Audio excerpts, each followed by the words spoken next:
Selamat berjumpa kembali Bapak Ibu, saudari-saudara umat beriman terkasih dalam Tuhan. Selamat berakhir pekan bersama keluarga dan komunitas Anda. Sekaligus selamat memasuki bulan Juni dengan gembira hati. Salam Agustus saya mengajak saudara-saudari merenungkan hari ini. Kutipan Injil Markus bab 11 ayat 27-33 bertepatan dengan gereja merayakan atau memperingati Santo Justinus Martir. Kita mendengarkan sabda Tuhan. Dalam nama Bapa dan Putra dan Roh Kudus. Amin. Beberapa waktu sesudah mengusir para pedagang dari halaman Bait Allah, Yesus dan murid-muridnya tiba kembali di Yerusalem. Ketika Yesus berjalan di halaman Bait Allah, datanglah kepadanya imam-imam kepala, ahli-ahli Taurat dan tua-tua, dan bertanya kepadanya, dengan kuasa manakah engkau melakukan hal-hal itu? Siapakah yang memberikan kuasa itu kepadamu sehingga engkau melakukan hal-hal itu? Jawab Yesus kepada mereka, aku mengajukan satu pertanyaan kepadamu. Berikanlah jawabannya, maka aku akan mengatakan kepadamu dengan kuasa manakah aku melakukan hal-hal itu. Baptisan Yohanes itu dari sorga atau dari manusia? Berikanlah aku jawabnya. Mereka membahasnya di antara mereka dan berkata, jikalau kita katakan dari sorga, dia akan berkata, kalau begitu, mengapa kamu tidak percaya kepadanya? Tetapi bagaimana mungkin kita katakan dari manusia? Mereka takut kepada orang banyak karena semua orang menganggap bahwa Yohanes betul-betul seorang nabi. Lalu mereka menjawab Yesus, kami tidak tahu. Kata Yesus kepada mereka, jika demikian, aku juga tidak akan mengatakan kepadamu dengan kuasa manakah aku melakukan hal-hal itu. Demikianlah sabda Tuhan. Bapak Ibu saudara-saudari umat beriman terkasih dalam Tuhan, dalam perikop Injil Markus hari ini kita mendengarkan Yesus yang bersoal jawab, atau lebih tepat berdebat dengan orang-orang Farisi ahli-ahli Taurat tentang legitimasi kuasa Yesus melakukan pengusiran di Bait Allah.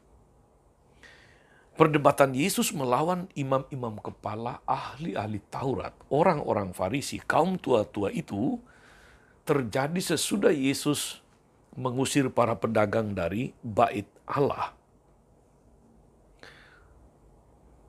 Saya percaya saudara-saudari bahwa dengan mudah Yesus menebak maksud mereka, maksud pertanyaan itu. Alasan utamanya ialah pembalasan dendam mereka. Karena Yesus mengobrak-abrik hak-hak khusus, privilese-privilese yang telah disalahgunakan oleh mereka untuk meraih keuntungan material. Kita tahu ada banyak peristiwa bisnis di sekitar Bait Allah dalam kaitan dengan jual beli dan segala macam yang melibatkan para pedagang-pedagang di Bait Allah. Dan tentu saja ada kaitannya dengan kaum tua-tua, ahli Taurat, imam kepala, orang-orang Farisi.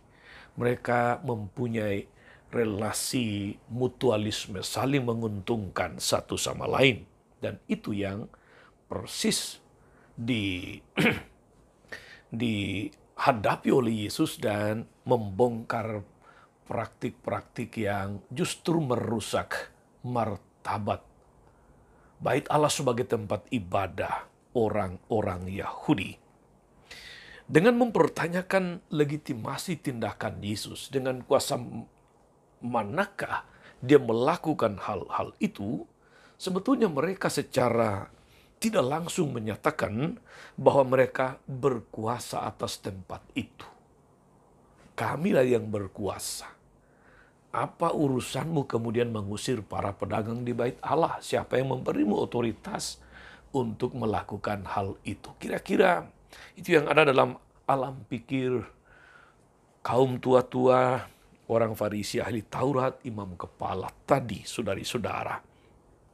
Yesus yang memahami dengan tepat maksud mereka, intensi mereka, tidak membela diri, tapi justru kemudian mempertanyakan legitimasi rohani mereka. Apa yang mereka pahami tentang baptisan Yohanes? Di sini mereka berhadapan dengan pilihan yang sulit. Ibarat buah si malakama.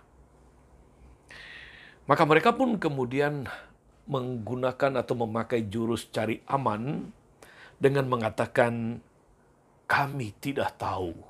Sebab kalau mereka bilang baptisan Yohanes dari surga, Yesus akan bertanya, mengapa kamu tidak percaya? Tapi kalau mereka menjawab itu dari manusia, mereka takut kepada orang banyak.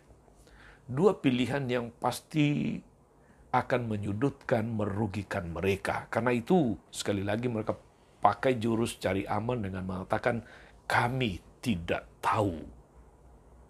Dengan demikian, saudari-saudara, Yesus membuktikan juga bahwa secara spiritual, secara rohani, dia lebih berkuasa daripada mereka.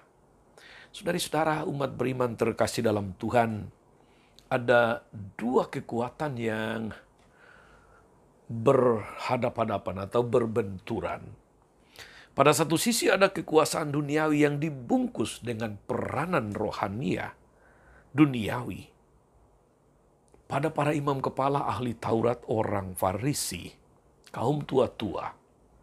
Dan pada sisi yang lain ada kekuasaan spiritual yang dimiliki Yesus yang begitu menyatu dengan masyarakat sederhana, orang-orang kecil yang seringkali menderita karena kuatnya peranan kaum rohaniwan itu.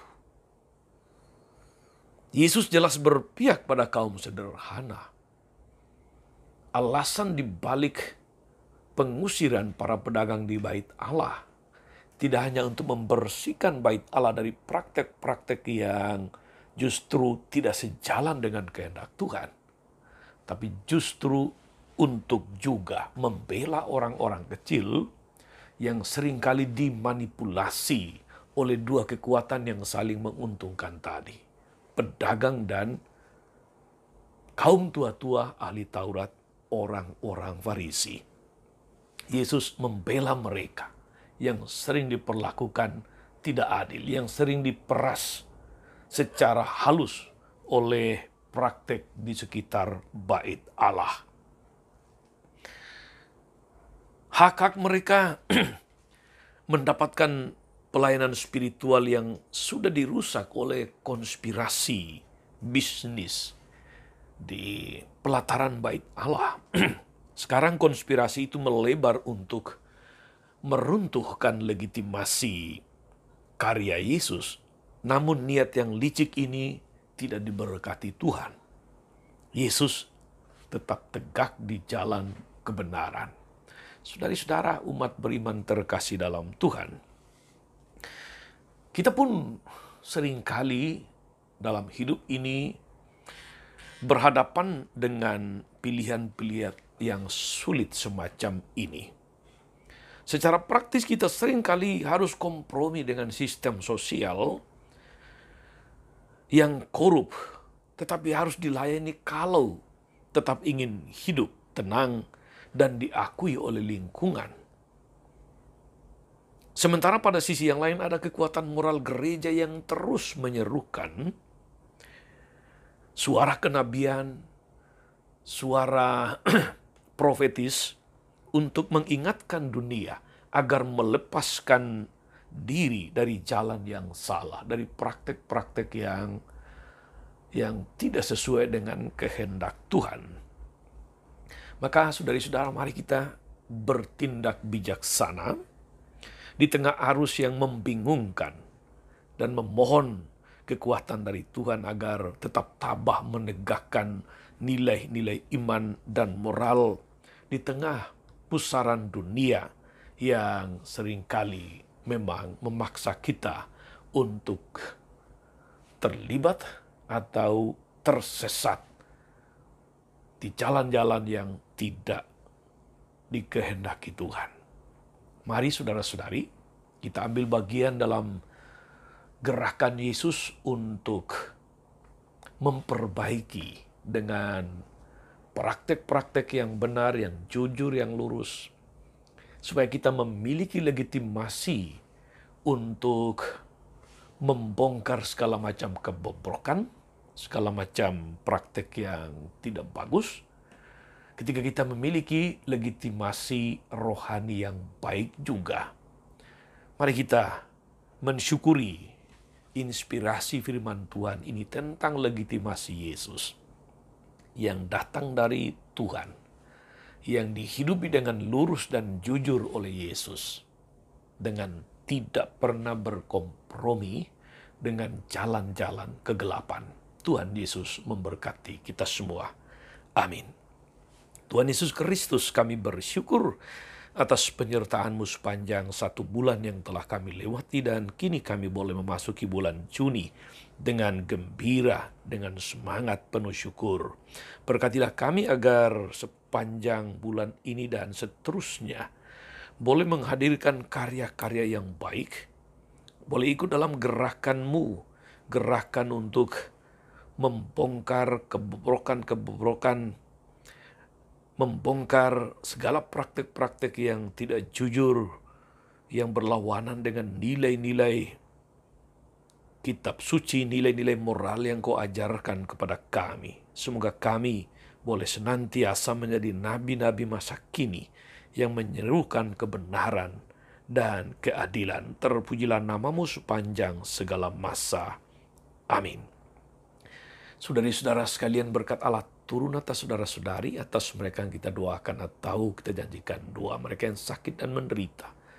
Segala rencana, karya, dan pelayanan hari ini Bapa dan Putra dan Roh Kudus. Amin. Tetap sehat, teruslah menjadi berkat.